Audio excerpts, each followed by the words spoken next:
नमस्कार, आप देख रहे हैं आपका अपना चैनल न्यूज इंडिया। मैं हूं आपके साथ गौरव किशोर शर्मा और आप सभी का स्वागत है देश के सबसे पसंदीदा शो इंडिया का सवाल में। और आज हम बात करेंगे मुख्यमंत्री योगी आदित्यनाथ के उस बयान को लेकर जो आज चर्चा का विषय बना हुआ है। अयोध्या हमारी है, काशी की बारी है, मथुरा भी हमारी होगी। इन तमाम बातों पर आज हम चर्चा करेंगे। उत्तर प्रदेश विधानसभा चुनाव के लिए बिसात बिछ चुकी है। इसी बीच अखिलेश यादव से इतर मुख्यमंत्री योगी आदित्यनाथ भी लगभग तैयारियों में जुट ही गए हैं। होली पर्व से पहले मथुरा से इसका शंखनाद भी आज हो गया है। दरअसल मुख्यमंत्री योगी आदित्यनाथ ने आज मथुरा के बरसाना में रंगोत्सव 2025 कार्यक्रम का उद्घाटन करते हुए बड़ा ऐलान किया। अपार जनमानस के बीच मुख्यमंत्री योगी आदित्यनाथ ने कहा कि अयोध्या काशी के बाद अब मथुरा की बारी है। यानी अस्वस्थ हैं, अयोध्या तो हमारी थी ही, हमारी हो गई, काशी भी हमारी हो गई, लेकिन मथुरा जन्मभूमि को लेकर सैकड़ों वर्षों से चले आ रहे विवाद को लेकर भी आज जो कुछ मुख्यमंत्री योगी आदित्यनाथ ने कहा, उसने उत्तर प्रदेश के सियासी गलियारों में हलचल पैदा कर दी। यह बात विरोधियों के गले से नीचे उतर नहीं रही, जो बात आज मुख्यमंत्री योगी आदित्यनाथ कह गए। मुख्यमंत्री योगी आदित्यनाथ के इस बयान से लगभग 2027 विधानसभा चुनाव का रोड मैप तैयार नजर आ रहा है। सवाल है कि काशी अयोध्या के बाद क्या मथुरा की बारी है? मुख्यमंत्री योगी आदित्यनाथ के इस बयान से क्या उत्तर प्रदेश का समीकरण प्रभावी होगा या नहीं? क्या मुख्यमंत्री योगी आदित्यनाथ के रोडमैप का असर समीकरण पर होगा? आज हम इसी पर चर्चा करेंगे। चर्चा से पहले देखिए एक खास रिपोर्ट। हमारी ब्रजभूमि भारत के सनातन धर्म की अत्यंत श्रद्धा की भूमि है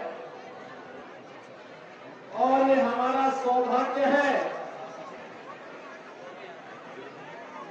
कि बाबा विश्वनाथ का धाम काशी, मर्यादा पुरुषोत्तम प्रभु श्री राम की पावन जन्मभूमि श्री अयोध्या धाम और लीलाधारी प्रभु श्री कृष्ण की पावन जन्मभूमि और लीला भूमि मथुरा, वृंदावन और ब्रजभूमि हमारे इस उत्तर प्रदेश में है।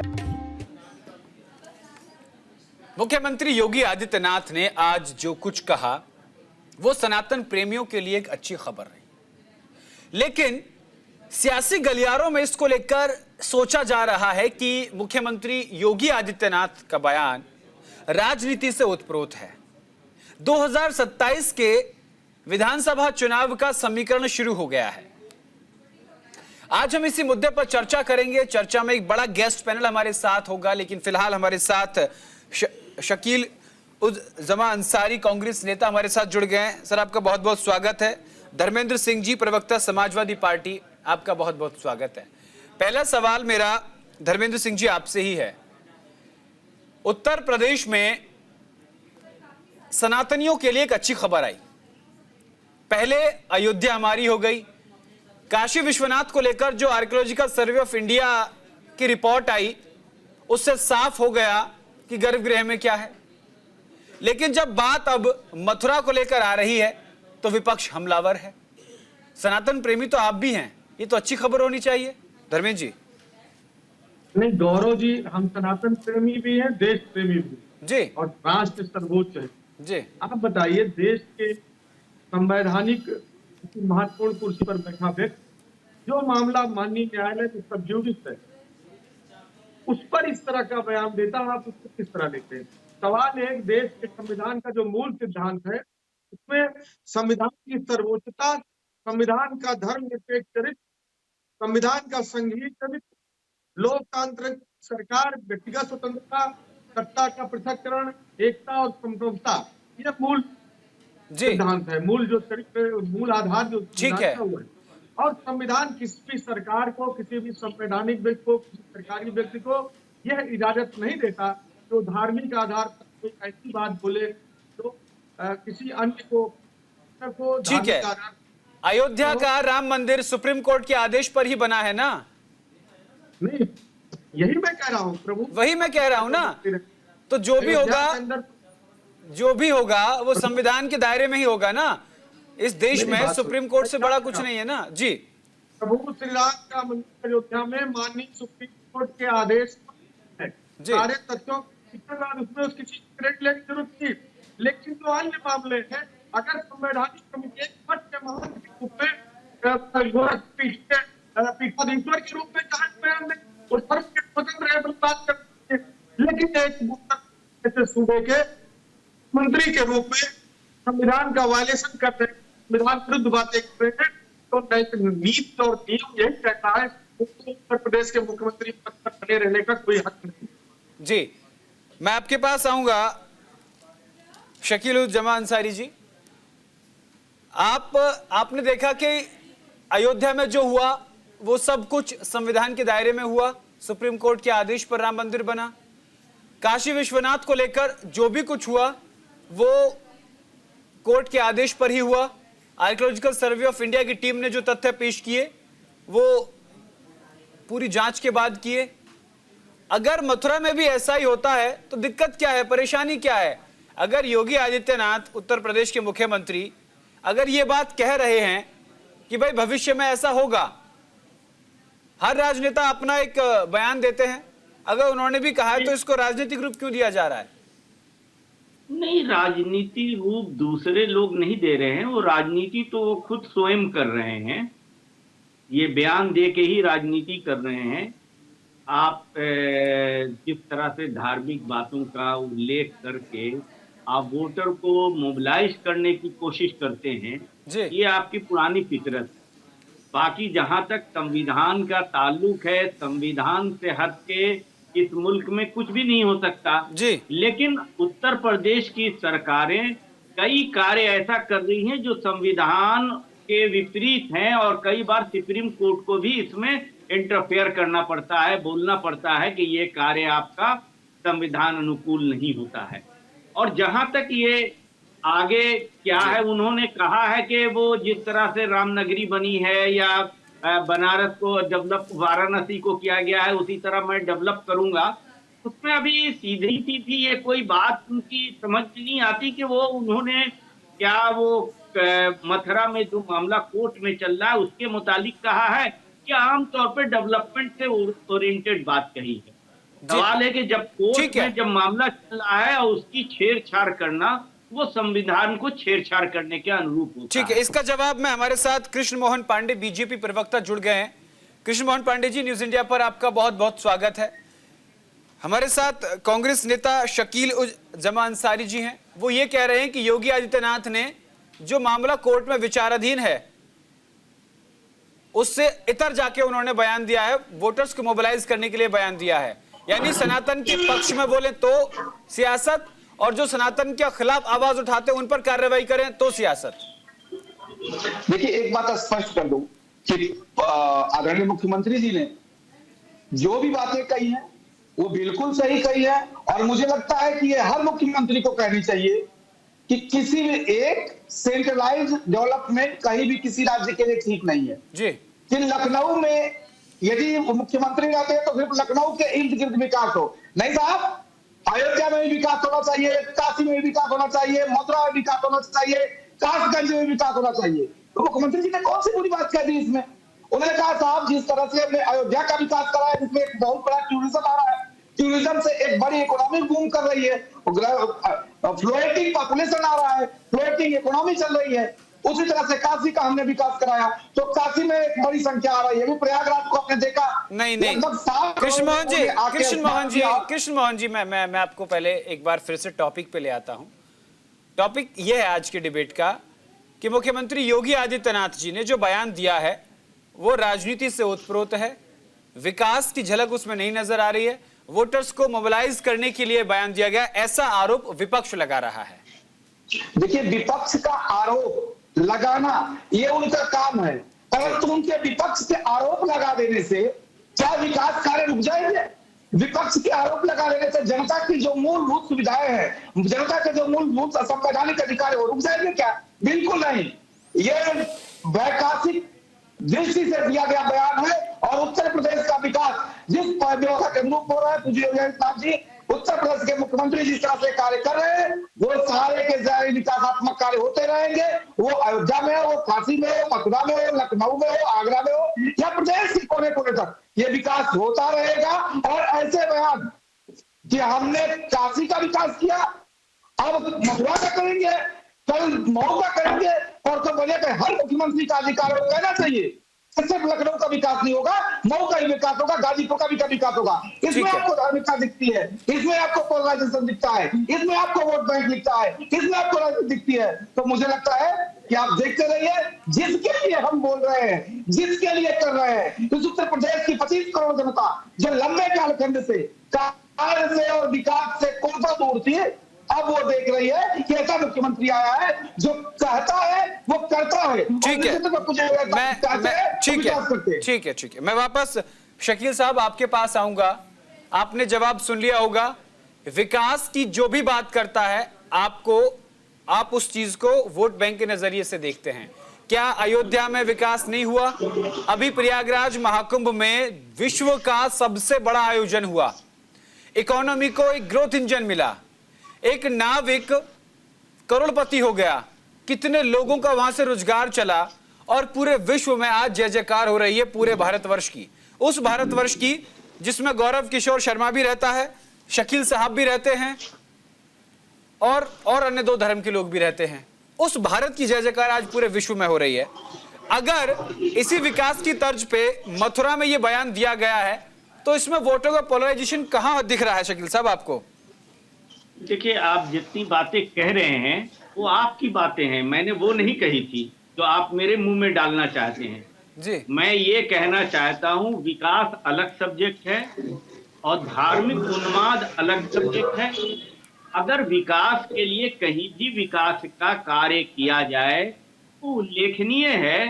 विकास से या टूरिज्म के डेवलपमेंट से, स्कूल कॉलेज यूनिवर्सिटी का बनाने से छात्रों और किसानों को मतलब आपका कहना शकील साहब, आपका कहना यह है लेकिन आप एक सेकंड मेरी बात पूरी करने दीजिए। लेकिन अगर आप उसको, मैंने कहा उनके बयान में ये बात स्पष्ट नहीं है, यह बात स्पष्ट आप कर रहे हैं कि अगर वो कह रहे हैं वो विवादित मामला को, जो मामला कोर्ट में है उसके मुतालिक, तो भाई उसका मुतालिक बोलना एक संवैधानिक चीफ मिनिस्टर को उचित नहीं है। अच्छा। जो मामला की सुनवाई कोर्ट में हो रही है, वरना विकास के लिए वो जितने भी प्लान करें, अच्छा करें, यूपी के लिए डेवलप करें, इसमें किसी को क्या एतराज हो सकता है। ठीक है। लेकिन उनका जो प्लान होता है, बीजेपी का जो प्लान होता है, उसमें राजनीति भी कहीं ना कहीं छुपी होती है और वो राजनीति करते हैं वोट के लिए। ठीक है, आपके कहने का तमाम लबोलुआब ये है कि जो मामला कोर्ट में विचाराधीन है उसको लेकर बयान नहीं देना चाहिए था। एक तो आप ये कहना चाहते हैं शकील साहब, यही कहना है। दूसरा आप ये कहना चाहते हैं कि मंदिर इन सब की चीजों से हटकर विकास की बात करें तो ज्यादा बेहतर रहेगा, यही कहना चाह रहे हैं ना आप? विकास तो होना चाहिए ना। हाँ, विकास, ठीक है, ठीक है। विकास का मतलब आपसे ये है कि हॉस्पिटल खुले, ठीक है, ठीक है शकील साहब, विकास का मतलब है कि हॉस्पिटल खुले, स्कूल खुले, यही कहना चाह रहे हैं ना आप? ठीक है, तो एक काम करते हैं, ठीक है, आप नेशनल टेलीविजन पर हैं, कोर्ट के ये मॉडल आया है, तो इसमें कहाँ? ठीक है, आप नेशनल टीवी चैनल पर बैठे हैं। अयोध्या में मस्जिद के लिए जगह मिली है ना? मिली है, तो एक काम कीजिए, उसमें हॉस्पिटल बनवा दीजिए। नहीं, जिसको बनवाना है वो बना देगा। मस्जिद भी नहीं बनाया, वक्फ बोर्ड का काम है और सरकार, उत्तर प्रदेश की सरकार, कोर्ट ने तो जमीन दे दी ना, मस्जिद के लिए जमीन दे दी ना कोर्ट ने, तो वो हॉस्पिटल बनवा दीजिए, स्कूल खुलवा दीजिए। वक्फ बोर्ड का इशू है, वो बना दे, वो मेरा काम नहीं है बनाना। जी, विकास की बात करें ना आप, उनका काम है। आप ट्विस्ट करना चाहते हैं हमारे बयान को, तो मेरे बयान को ट्विस्ट मत कीजिए। मैं कह रहा हूं वही बात, आप अपने डिबेट के लिए ट्विस्ट करने की बात मत कीजिए। मैं अपनी बात पर कायम हूं। ठीक है, कि डेवलपमेंट की बात अभी अब हमारे बीजेपी के प्रवक्ता ने कहा, बहुत ठीक सही है, है। ठीक है। डेवलपमेंट की बात अगर होती है, पूरे राज्य में विकास की बात हो, किसानों के लिए बात हो, मेडिकल सुविधाओं के लिए बातचीत हो, सब चीजें हो, उसमें टूरिज्म के डेवलपमेंट की भी बात हो, इसमें हम कहाँ एतराज करते हैं। ठीक है, ठीक है। लेकिन जो विषय कोर्ट के अंदर है और धार्मिक उन्माद जिससे फैल सकता है, उनसे तो एक इलेक्टेड चीफ मिनिस्टर को ब्रेक। ठीक है, हमारे साथ जगत गुरु कंचना भवानी जी महाराज भी हमारे साथ हैं। आपका बहुत बहुत स्वागत है गुरु माँ। सवाल सीधा यही है, मुख्यमंत्री योगी आदित्यनाथ जी ने कहा आज कि अयोध्या हमारी, काशी भी हमारी, अब मथुरा की बारी।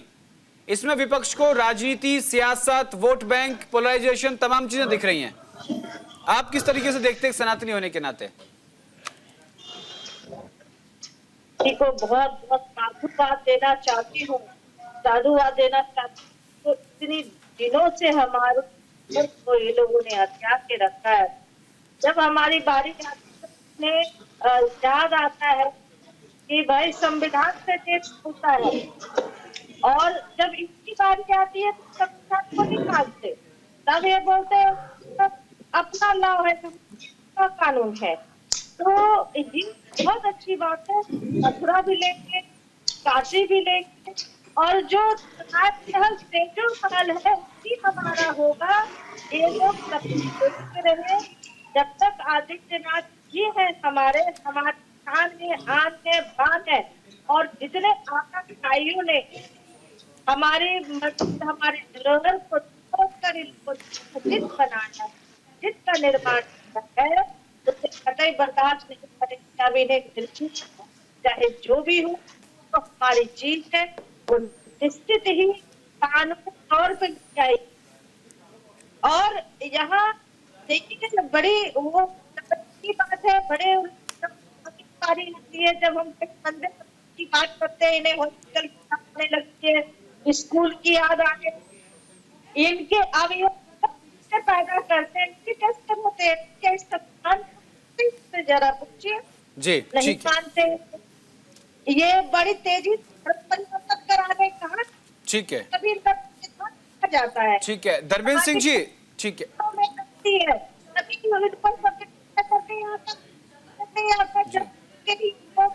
बिल्कुल। गुरुमा, टुकड़ों में काट। गुरुमा मैं लौटूंगा आपके पास। हमारे साथ दिनेश शर्मा जी जुड़े हुए हैं। सर आपका बहुत बहुत स्वागत है, राष्ट्रीय सचिव हैं श्री कृष्ण जन्मभूमि न्यास के। दिनेश जी, सबसे पहले मैं आपसे पूछना चाहता हूं कि जो कोर्ट में विवाद चल रहा है जन्मभूमि को लेकर के, वो कहां तक पहुंचा और कब तक सनातन प्रेमियों को अच्छी खबर मिल जाए? क्योंकि आज मुख्यमंत्री योगी आदित्यनाथ जी ने जो कहा है, उससे तो लग रहा है कि बहुत जल्द ही एक अच्छे संकेत नजर आ रहे हैं। देखिए, आप सभी को राधे राधे, जय श्री कृष्णा। अब वो दिन दूर नहीं कि अयोध्या में जैसे रामलला का दरबार सजा है, ऐसे ही मथुरा में भी न्यायालय के सहयोग से भव्य मंदिर बनने वाला है। क्योंकि ये हमारे जो केस है कृष्ण जन्मभूमि से शाही ईदगाह मस्जिद को हटाने वाला, वो माननीय हाईकोर्ट में चल रहा है, और वहां पर माननीय न्यायालय ने सर्वे का ऑर्डर दे दिया था, लेकिन सुप्रीम कोर्ट ने सर्वे पे फिलहाल रोक लगा दिया। और सुप्रीम कोर्ट का कहना है कि पहले पूजा उपासना अधिनियम जो कांग्रेस सरकार ने जो काला कानून बनाया था, पहले उस पर बहस पूरी हो जाए, उसको हटाने के लिए सुप्रीम कोर्ट में बहस चल रही है। तो बहुत जल्दी मामला निपटने वाला है, क्योंकि मुस्लिम समाज के पास तो बिजली का बिल भी नहीं है, पानी का बिल भी नहीं है, जिससे वो ये कह सके कि यह मस्जिद बनी थी। ये लोग तो आक्रमणकारी थे, उन्होंने औरंगजेब ने तलवार के दम पर हमारे हिंदू मंदिर पर अवैध आक्रमण किया। अब वो अवैध आक्रमण जल्दी ठाकुर जी की कृपा से न्यायालय के द्वारा हटेगा। ठीक है, वापस लौटूंगा अपने सभी मेहमानों के पास। उससे पहले यहां रुकते एक छोटे से ब्रेक के लिए। ब्रेक के उस पार इस मुद्दे पर चर्चा लगातार जारी है, देखते रहिए न्यूज इंडिया।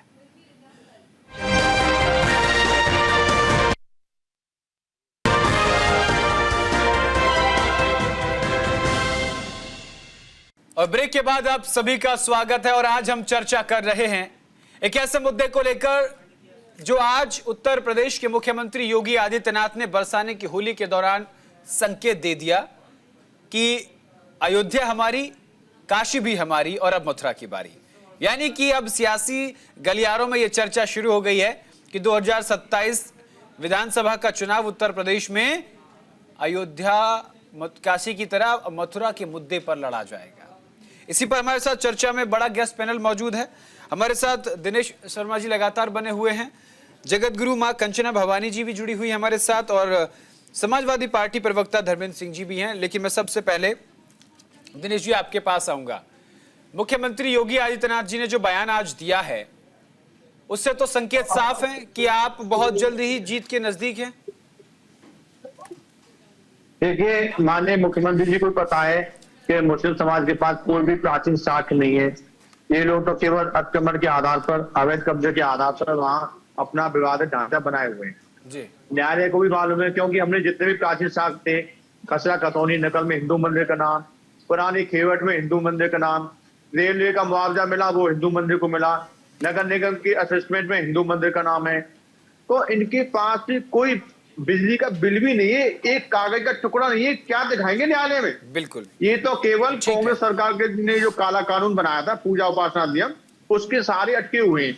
ठीक। उस पर भी बहस चल रही है सुप्रीम कोर्ट में, उस पर भी केंद्र सरकार ने अपना जवाब दाखिल करने वाली है। तो ठीक। इनके पास कोई भी ऐसा सबूत नहीं है जिससे वो ये अपने इस अवैध कब्जे को बचा सके। ठीक है, बहुत बहुत शुक्रिया, बहुत बहुत शुक्रिया दिनेश शर्मा जी हमारे साथ जुड़ने के लिए, अपनी बात रखने के लिए बहुत बहुत शुक्रिया। चर्चा लगातार जारी रहेगी। धर्मेंद्र सिंह जी मैं आपके पास आऊंगा। धर्मेंद्र सिंह जी एक बात बताइए, जिस तरीके से अयोध्या हो गई हमारी, काशी की जो रिपोर्ट आई है वो हिंदू पक्ष के सनातन के लिए आई है, उनके पक्ष में आई है। अगर मथुरा का निर्णय भी सनातन प्रेमियों के पक्ष में आता है तो इस विपक्ष को आपत्ति क्या है? धर्मेंद्र जी देखिए गौरव जी, आपको दो बात की आपत्ति है। एक हमारे साथी किस तरह से न्यायालय के सहयोग के लिए किसी ने न्यायालय न्याय देने के लिए होता है, तो तथ्यों के आधार पर, संवैधानिक नीतियों के आधार पर वो न्याय देता है। इसके पक्ष में जाता है। जब न्यायपालिका में हम जाते हैं तो ये पहले तो नहीं होता कि हम किसके पक्ष में मुकदमा निर्णय हो। जिस तरह से लोग बोल रहे हैं वो न्याय के नैतिक सिद्धांत उल्लंघन है। और विशेष रूप से अगर कोई संवैधानिक पद पर बैठा हुआ है तो न्यायपालिका में जो सब जुडिस मैटर है उस पर। अच्छा एक बात बताइए धर्मेंद्र जी, देखिए नहीं, विकास से संबंधित आप चुनी हुई सरकार का काम है जनता के बुनियादी सवालों को हल करना, देश को प्रदेश को प्रगति के पथ पर ले जाना, विकास करना, ये उसका काम अब करना चाहिए। अब तो गौरव जी मेन बात यह है जब वो उत्तर प्रदेश सरकार और केंद्र सरकार हो, जिस संकल्प पत्र को, जिस घोषणा पत्र को लेकर के लोग चुनाव लड़े थे, जब अवसर आता है, जब उस पर जाने लगते हैं, शिक्षा, रोजगार, महंगाई, भ्रष्टाचार, महिला सुरक्षा जैसे मुद्दों पर जब भी सवाल की नौबत आती है तो इस तरह से धार्मिक या क्षेत्रीय भाषाई सवाल पैदा करके बहस का रुख मोड़ देते हैं। ठीक है, मैं एक चीज पूछना चाहता हूँ। ठीक है, आपकी बात मैं समझ गया, हमारे दर्शक भी समझ गए। नहीं, आप सीधा कहना चाह रहे हैं, देखिए मैं शॉर्ट में बता देता हूँ, आप सीधा ये कहना चाहते हैं कि मुख्यमंत्री योगी आदित्यनाथ को बनारस में आके विकास की बात करनी चाहिए थी, कृष्ण जन्मभूमि को लेकर कोई बयान नहीं देना चाहिए था, सनातन प्रेमियों को अच्छी खबर नहीं देनी चाहिए थी। आप मुखर होकर बोल रहे हैं, लेकिन क्या एक बार आपने अबू आजमी के लिए बोला? क्या एक बार आपने अबू आजमी पर आवाज उठाई? वो उस क्रूर शासक औरंगजेब को लेकर के बात बनाता है और उसको लेकर के आपके नेता ट्वीट करते हैं, आपके नेता कटाक्ष करते हैं। जब सनातन पर हमला करने वाले लोगों के साथ आप खड़े हुए नजर आते हैं। सनातन पर ही नहीं, किसी भी भाषा, किसी भी विचारधारा, किसी भी पंथ पर हमला करने वाली निंदा मैं करता हूँ। लेकिन देश के योगी आदित्यनाथ जी मतलब आप एक सनातन के पक्ष में दिए हुए बयान को आप सनातन, मेरी बात सुनिए, अच्छी खबर तब होती तो इस तरह की चीजों को अपने संसद में पास कर लेते। आज से काम यह होगा जैसे पास करते थे, आज से आप इतने वरिष्ठ प्रवक्ता हैं, आप इतने वरिष्ठ नेता हैं धर्मेंद्र जी, और बात कर रहे हैं ऐसी आप इतने वरिष्ठ व्यक्ति हैं, वरिष्ठ प्रवक्ता हैं, सुलझे हुए व्यक्ति हैं, बुद्धिजीवी व्यक्ति हैं। जो मामला कोर्ट में विचाराधीन है वो विधानसभा या लोकसभा से हो सकता है। अगर ऐसा होता तो क्या राम मंदिर नहीं बन जाता? राम मंदिर भी सुप्रीम कोर्ट के आदेश पर बना है, ये मामला भी कोर्ट में विचाराधीन है। उन्होंने ये नहीं कहा कि फैसला आ गया है, उन्होंने कहा है कि अच्छी खबर मिलेगी। इस पर आपत्ति आपको है? ठीक है, तो बहुत आपत्ति में रखा, अगर कोई न्यायालय मुकदमा चल रहा है। ठीक है, जगत गुरु मां कंचन गिरी भवानी हमारे साथ हैं। जगत गुरु जी, मैं आऊंगा आपके पास, हमारे साथ ये वो पार्टी के लोग हैं जो हर हाउस बनाते हैं, ये उस पार्टी के लोग हैं कभी कोई तो संसद ये उस पार्टी से जिनके मध्य करते जाते हैं तो इन्हें हिंदू की विचार ये उस पार्टी के से है और हिंदू विचार हिंदुत्व के बारे में उनके सनातन है क्या? तो ये सनातन को मारने के लिए उस जिहादी सोच को काटने वाले हैं, वो जिहादी सोच के जो समाज सेवकों के कैसे है, तो ये मथुरा के बारे में सोचेंगे। इनको तो हज हाउस चाहिए, जो उसे चाहिए, ऐसे तो है। तो इन ठीक है, ठीक है। माँ जगत गुरु कंचन भवानी जी, मैं आपके पास आऊंगा। हमारे साथ चीफ ऑफ ब्यूरो वार्ता आर राजगोपालाचार्य जुड़ गए हैं। राजगोपाल जी, आपका न्यूज इंडिया पर बहुत बहुत स्वागत है। नमस्कार नमस्कार। मुख्यमंत्री योगी आदित्यनाथ ने आज बरसाने की होली में कहा कि अयोध्या हमारी, काशी भी हमारी, अब मथुरा की बारी। अब इस बयान को सियासी लोग अपने पैमाने पर नाप रहे हैं, सनातनी लोग अच्छी खबर के उद्देश्य से इसको देख रहे हैं, कुछ लोग इसमें पोलराइजेशन ढूंढ रहे हैं, कुछ लोगों को यह सियासी मुद्दा मिल गया है। मैं समझना चाहता हूं, काफी वरिष्ठ हैं आप, आर राजगोपालन जी, आप इस बयान को किस नजरिए से देखते हैं? ये बिल्कुल सनातनी का धर्म से जोड़ा हुआ है। योगी आदित्यनाथ का जो श्रेय है मथुरा काशी वगैरह, आर्टिकल 370 का श्रीनगर में एब्रोगेशन के बाद, दरकिराने के बाद जी राजनीतिक स्टेटमेंट है। योगी आदित्यनाथ का पकड़ बहुत है। समाजवादी पार्टी भी जैसे मायावती का पार्टी तितर पितर हो रहे हैं, ऐसे स्थिति में समाजवादी पार्टी भी होने का है, क्योंकि उधर गुट बहुत है। आने वाले दिन में राम मंदिर को नेक्स्ट, कृष्णा मंदिर, अयोध्या, काशी बारी, जो आदित्यनाथ ने कहा है वो 2027 के लिए तैयारी कर रहे योगी आदित्यनाथ। इसमें राजनीतिक रूप में मैं देख रहा हूं, एक तीर में योगी आदित्यनाथ ने दो निशाना रखा है, एक मायावती, एक अखिलेश यादव, दोनों को खत्म कर देंगे। क्योंकि 65 करोड़ लोग आने वाले दिन में जो गए थे महाकुंभ में आकर के दर्शन किया है, डुबकी मारा है, इसीलिए लगता है योगी आदित्यनाथ का पकड़ बहुत है। उनकी तीसरी बार सरकार में 2027 में आने के लिए तैयारी है, इसीलिए मथुरा को भी बारी है कह रहे हैं। यानी कि राजगोपालन जी भी इस बात को मानते हैं कि आज जो मुख्यमंत्री योगी आदित्यनाथ का बयान था वो इस बात की नींव रखता है कि 2027 का मुद्दा जन्मभूमि रहेगा, कृष्ण जन्मभूमि रहेगा। बिल्कुल बिल्कुल ठीक है। कृष्ण मोहन जी, मैं आपके पास आऊंगा। देखिए, अगर बात करें राजनीतिक विश्लेषकों की, बात करें चीफ ऑफ ब्यूरो जो वार्ता से हमारे साथ जुड़े उनकी या विपक्ष के, क्या यह वाकई सियासी मुद्दा की शुरुआत आज मुख्यमंत्री योगी आदित्यनाथ ने कर दी है? गौरव जी, धर्मेंद्र जी, मैं आऊंगा आपके पास, इनके जवाब के बाद आपके पास आऊंगा। जी बोलिए, आप अनम्यूट कर लीजिए कृष्ण मोहन जी। हेलो, हाँ जी, आवाज आ रही, बोलिए।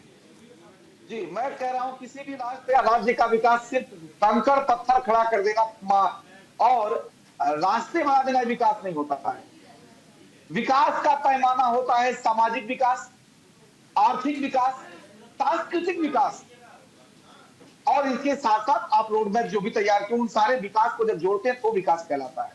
आप पत्थर खड़ा कर लीजिए, बड़ी बड़ी बिल्डिंग्स खड़ा कर लीजिए, तो धार्मिक विकास भी, सांस्कृतिक विकास भी विकास की एक धुरी है।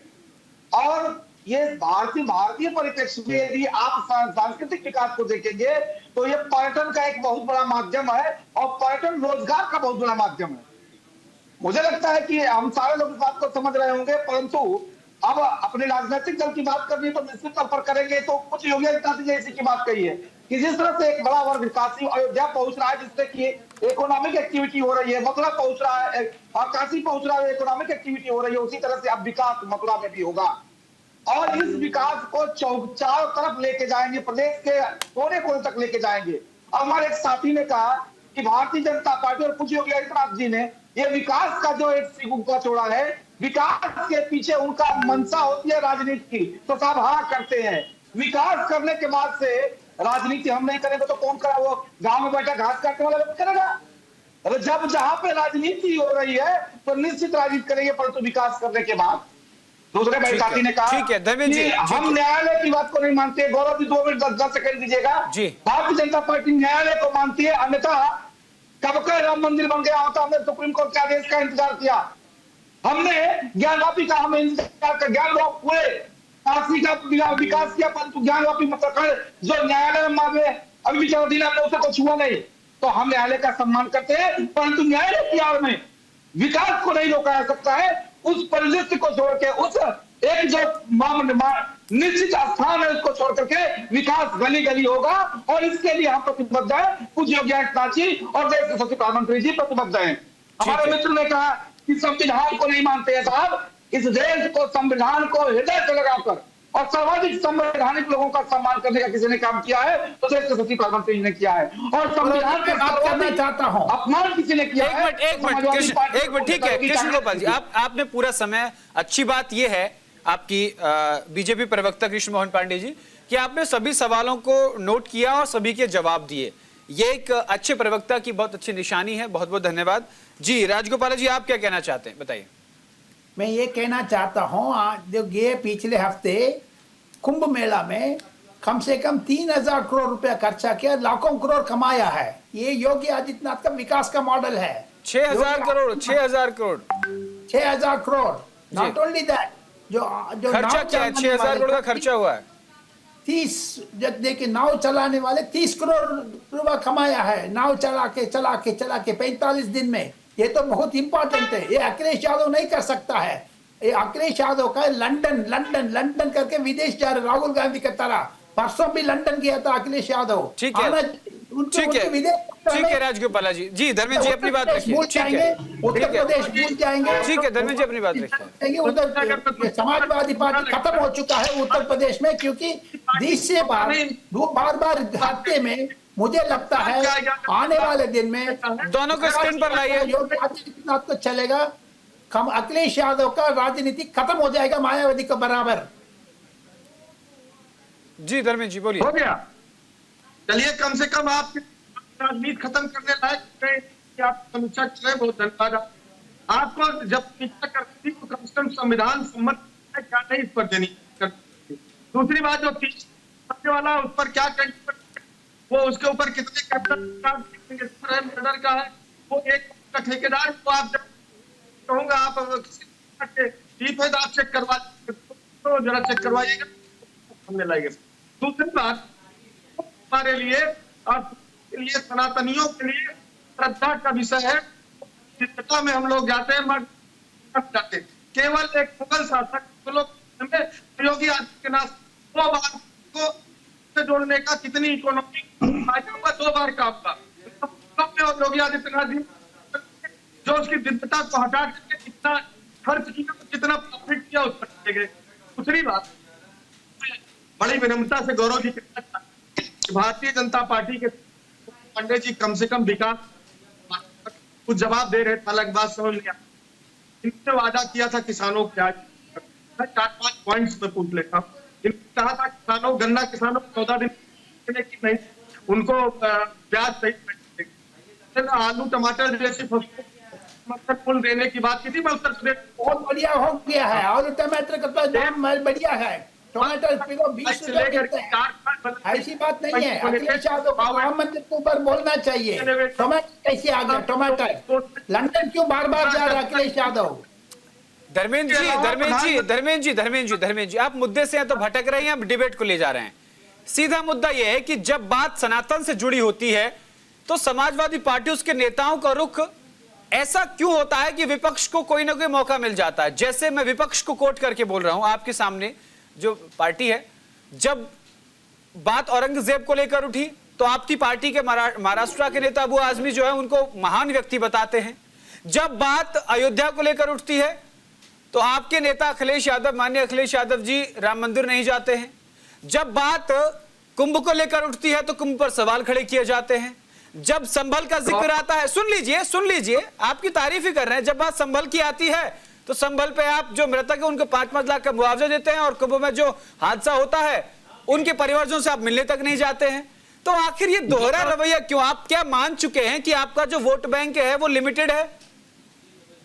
गौरव जी, एक राजनीतिक दल चाहते हो, देश के संविधान में विश्वास करते हैं, तो संविधान सम्मत होता। तो अच्छा, संविधान सम्मत बयान दिया है क्या अबू आजमी ने? संविधान सम्मत बयान दिया है क्या? देंगे तब अबू आपकी पार्टी में पहले रह चुके हैं जिनको आपने निकाल दिया। स्वामी प्रसाद मौर्य सनातन को गाली देते थे क्या? अरे गौरव जी, हमसे पहले गाली देने के बाद सरकार में योगी आदित्यनाथ करते थे 5 साल से, जरा उनको भी बताइए। हमारे पार्टी ने निकाल दिया, लेकिन वो गाली देने के बाद योगी आदित्यनाथ के मंत्रालय में 5 साल थे और रामायण का पन्ना फाड़ दिया, फिर अध्यक्ष बना दिया, उनको बड़ा पद दे दिया। आपने सवाल किया जी, बोलिए। आप अबू आजमी का जो प्रश्न था, समाजवादी पार्टी का अबू आजमी ने उसको एक बंद कर दिया। उसी कोई भी शासक जो इतना बड़ा कालखंड मुगलों का, अंग्रेजों का राय, तमाम लोग इतिहास के पन्ने से हमेशा नहीं सकते हैं। जब भी इतिहास का जिक्र होगा उनका शासक का नाम आएगा, उनके कर्म अच्छे बुरे हो सकते हैं, कोई इतिहास कर्म की बात जहां तक है। अरे भैया, इतिहास में तो आपके लोग महान अखबार लिख गए। देश आजाद हुआ, आजादी के बाद 5 जो शिक्षा मंत्री रहे केंद्र में, जिनके हाथ में शिक्षा की कमान थी, वो मुस्लिम समुदाय से थे। वो अखबार को महान बता गए, छत्रपति शिवाजी के बारे में कुछ नहीं बताया। आज अगर देश बदल रहा है, छत्रपति शिवाजी महाराज, छत्रपति संभाजी महाराज के बारे में अगर आज का युवा जान रहा है, पाठ्यक्रमों से अकबर महान को हटा के छत्रपति शिवाजी महान बताया जा रहा है, तो बुरा क्यों लग रहा है भैया? बुरा क्यों लग रहा है आपको? नहीं गौरव जी, इस देश संविधान में रोकने क्या मुस्लिम, हिंदू, कोई ईसाई, मंत्री, वो की सरकार थी, हम तो नहीं थे। ठीक है, देखिए इस बात को और अच्छे तरीके से रखने के लिए हमारे साथ जगत गुरु कंचन भवानी गिरी जी माँ, मैं आपके पास आऊंगा। जिस तरीके से समाजवादी पार्टी के प्रवक्ता साथी साफ तौर पर कह रहे हैं कि संविधान का हवाला दे रहे हैं, इतिहास का हवाला दे रहे हैं। आपने भी इतिहास पढ़ा है, आप परम ज्ञानी हैं। मैं आपसे जानना चाहता हूं, मेरे पूरे दर्शक, कहीं इतिहास में लिखा औरंगजेब महान था? औरंगजेब की क्रूरता की कहानी तो मैंने भी पढ़ी है, क्रूरता के बारे में मैंने भी पढ़ा है। अभी थोड़ी देर पहले ही मैं शीशगंज गुरुद्वारा साहिब से आ रहा हूं, वो साक्षात देखकर जो कश्मीरी पंडितों के लिए गुरु तेग बहादुर साहब ने अपने प्राणों की आहुति दे दी, लेकिन औरंगजेब के सामने नहीं झुके। काशी के बारे में, मथुरा तैयारी के बारे में, जो औरंगजेब सपोर्ट कर रहा है उसको मोहम्मद समझ रहे हैं ना, उसको इस देश से करना चाहिए, क्योंकि वो इसका समझ लिए, वो समझ सका इसके लिए जो औरंगजेब को बता रहा है कि वो महान व्यक्ति थे, उनको कटा के पाकिस्तान का रास्ता दिखा देना चाहिए। उसकी औकात वहां तक जाएगी कि पाकिस्तान में या इंडिया के मुसलमान पर क्या हैसियत। मैं बहुत अच्छी तरह से जानती हूँ पाकिस्तान में भी कितनी उनकी खातिरदारी होती है, और यहाँ वाले बैठे हुए पार्टी के प्रवक्ता मैं ये कहना चाहूँ कि उन्होंने अभी तक क्या किया, ये तो इनको औरंगजेब की से हटा देना चाहिए। ये उनके गुण, ये उनके गुण जो औरंगजेब है वो इनके ये नहीं हो सकते, पूजनीय नहीं हो सकते। कुतुबुद्दीन इनके है, और मैं तो पार्टियों की पार्टी आपको जिहादी घोषित कर, तो बहुत ही प्रसन्न हो। माननीय योगी के लोगों को सबको ठीक है, महाकुंभ को देखिए,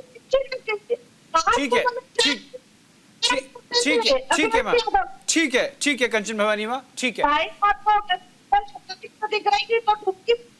आवाज साफ नहीं आ रही जी, मैं इसीलिए मैं आपके पास आऊंगा। कृष्ण मोहन पांडे जी, मैं आपके पास आऊंगा, बीजेपी प्रवक्ता हमारे साथ जुड़े हुए हैं। सीधा सवाल सीधा जवाब चाहता हूं, क्या भारतीय जनता पार्टी ये समझ चुकी है कि सनातन से विकास का रास्ता निकलेगा तो सत्ता में आएंगे? देखिए, एक बात स्पष्ट कर दूं, सत्ता में आए ना आए ये तो द्वितीयक है, परंतु इस राष्ट्र का विकास सनातनी परंपरा के अनुसार और इस राष्ट्र की जो भैया विकास तो तब करोगे तो सत्ता में आओगे, और सत्ता में आने के लिए विपक्ष भी साफ तौर पर कह रहा है योगी आदित्यनाथ का बयान वैसा ही था। गौरव जी, जो भारतीय मूल्य परंपरा संस्कृति आदर्श और संहिता को स्वीकार करेगा, इस राष्ट्र की जीवन धारा को स्वीकार करेगा, वो सत्ता में रहेगा एक बार। और भारतीय जनता पार्टी को पता है कि राष्ट्र का विकास सांस्कृतिक विकास के होने के जब तक नहीं करेंगे तब तक कोई राष्ट्र का विकास नहीं हो सकता, क्योंकि वो धार्मिक नहीं सांस्कृतिक विकास की बात कर रहा हूं, वो एक मुख्य धारा। दूसरा, हमारे मित्र ने कहा कि 30 करोड़ कमाने वाला वो अपराधी था, तब उसने नाव चलाई, पैसा कमाया, ये कुंभ की एक परिकल्पना थी, उसने पूर्ण किया उसने। और रही बात अपराधी की, तो इस देश में अमली मार भी अपराधी था। इस देश में वाल्मीकि थे जिनको लोग प्रणाम करते हैं। यदि मुख्य धारा में आना चाहते हैं व्यवसाय करके, तो आपको समस्या क्यों है? आपकी सरकारों की तरफ कोई करते चलाता रहे, IT sector income from Feral करता रहे, नहीं साहब, ये नहीं चलेगा। मैं अपराधी भी मुख्य धारा में आकर के जीवन से नहीं चला। ठीक है, समय कम है, ठीक है, ठीक है, 10 सेकंड और मुझे 10 सेकंड में बात। 10 सेकंड ने कहा कि मुगलों की बात करते हैं, मुगलों को है, तब मुगलों का इतिहास ठीक ढंग से पढ़िए।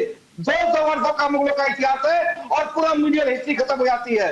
परंतु हरिहर गुप्ता, गुज्जर कटिहार वंश, ऐसे सैकड़ों वंश है जो 300 वर्ष 400 वर्ष तक राज किए, परंतु पढ़ते हैं 2 पेज में। ये आपकी पॉलिसी रही है और उसको बदलने के लिए न्यू एजुकेशन पॉलिसी आ रही है। हम इस देश का जो वास्तविक इतिहास है, इस देश का जो शासक थे, इस देश को बेहतर ढंग से सांस्कृतिक रूप में, सामाजिक रूप में और अपने उत्कर्ष पर ले गए, उनको भी अपने देश के छात्रों को पढ़ाएंगे और उसके लिए फिर संकल्पित है, फिर संकल्पित है। ठीक है, धर्मेंद्र सिंह जी आखिरी कमेंट आपसे। देखिए, ऐसा है कि हम लोग ने पहले कहा कि जहां तक औरंगजेब का सवाल है, औरंगजेब का हम समर्थन नहीं करते हैं। इतिहास में दोनों पहलू हो सकते हैं, अच्छे बुरे काम। तो इतिहासकारों का काम है कि राजनीतिक को उसमें नहीं पढ़ना चाहिए। लेकिन समस्या इस बात, योगी जी के बयान को लेकर क्या कमेंट है आपका? देखिए, डिबेट जो है आज योगी आदित्यनाथ जी के बयान को लेकर, उसको लेकर आपका क्या कमेंट है आखिरी? योगी आदित्यनाथ जी के बयान को लेकर के पूरे प्रदेश के मुखिया पूरे प्रदेश का विकास करें, कोई आपत्ति नहीं। इन मुद्दों को लेकर के चुनाव लड़े तो पूरा करें, उसका सवाल उठेंगे। लेकिन जो मामले न्यायालय में है, अगर संवैधानिक कुर्सी बैठा हुआ व्यक्ति उसको बयान देगा तो न्याय के इंसान की हत्या होती है। ठीक है, मेरी आपके माध्यम से मामला सब जुडिस है, वो न्यायालय जो फैसला करेगा, चाहे हिंदू हो ईसाई, सबको मान्य हो सकता है। हो जाएगा, कोई कहे यही फैसला आने वाला है। ठीक है, ठीक है, मैं आर राजगोपाल जी आपके पास आऊंगा। आखिरी कमेंट। आखिरी कमेंट, योगी आदित्यनाथ ने मथुरा का तैयारी कहा था, वो बिल्कुल तैयारी करके दिखाएगा। 2027 में तीसरा बार बीजेपी सत्ता में आ जाएगा। 2024, 2019, 2014 ये सनातन धर्म को वोट दिया था। जितना भी वोट आए थे, 65 करोड़ लोग, 70 करोड़ लोग आए थे जो महाकुंभ में, ये सारा बीजेपी का वोट बैंक है। जितना भी औरंगजेब बोलो, यो बोलो, कुछ नहीं होने वाले हैं। अखिलेश यादव को योगी आदित्यनाथ ने विधानसभा से बोला था मिट्टी में मिला दूंगा समाजवादी पार्टी का, वो करके दिखाया। नहीं, उन्होंने समाजवादी पार्टी के लिए नहीं कहा था, उन्होंने कहा था गुंडों को मिट्टी में मिला देंगे। मैं गलत बयान कोट नहीं होने दूंगा। उन्होंने कहा था कि जो गुंडागर्दी करेगा, गुंडों को, माफियों को मिट्टी में मिला देंगे। समाजवादी पार्टी के लिए उन्होंने ऐसा नहीं कहा था। ठीक है, कोई बात नहीं, ठीक है, वो भी जवाब देना चाहिए। ठीक है, ठीक है, धर्मेंद्र जी बहुत बहुत शुक्रिया हमारे साथ जुड़ने के लिए। आर राजगोपाल जी आपका बहुत बहुत शुक्रिया। कृष्ण मोहन पांडे जी आपका बहुत बहुत शुक्रिया। और हमारे साथ जगत गुरु कंचन भवानी गिरी जी महाराज जुड़े, आपका भी बहुत बहुत शुक्रिया। आप सभी पैनलिस्ट का बहुत बहुत आभार। जाकी रही भावना जैसी, प्रभु मूरत देखी तन तैसी। ये बात हम सब लोग सुनते हैं, लेकिन इसका अनुसरण बहुत कम करते हैं। भगवान राम को सब मानते हैं, लेकिन भगवान राम की कोई नहीं मानता। आज इस पूरी चर्चा का लबोलुआब यही है कि योगी आदित्यनाथ के बयान को सियासत करने वाले लोग सियासी चश्मे से देख रहे हैं। सनातन प्रेमी लोग उसे सनातन के लिए अच्छी खबर के नजरिए से देख रहे हैं। कट्टरपंथी उसे धर्म के विभाजन के दृष्टिकोण से देख रहे हैं। लेकिन जो सच है वो हम सभी के सामने है। प्रयागराज महाकुंभ 2025 का आगाज हुआ। न सिर्फ उत्तर प्रदेश की बल्कि पूरे देश की इकोनॉमी को एक बूस्ट मिला। भारत की पहचान विश्व में एक सनातन राष्ट्र के तौर पर उजागर हुई। दुनिया के तमाम देशों से लोग आए, काशी विश्वनाथ भी गए, अयोध्या भी गए। आज मुख्यमंत्री ने बनारस की बरसाने की होली में जो बात कही उसमें यही कहा कि अयोध्या हमारी, काशी हमारी, अब मथुरा की बारी। यानी कि उन्होंने साफ संदेश दे दिया कि सनातन के माध्यम से विकास करेंगे, विकास के माध्यम से सनातन की ओर जाएंगे और उसी से सत्ता में आएंगे और फिर सनातन के लिए काम करेंगे। फिलहाल के लिए मेरे साथ न्यूज इंडिया के इस खास शो इंडिया का सवाल में इतना ही। देश दुनिया की तमाम बड़ी और अहम खबरों के लिए देखते रहिए न्यूज इंडिया। नमस्कार।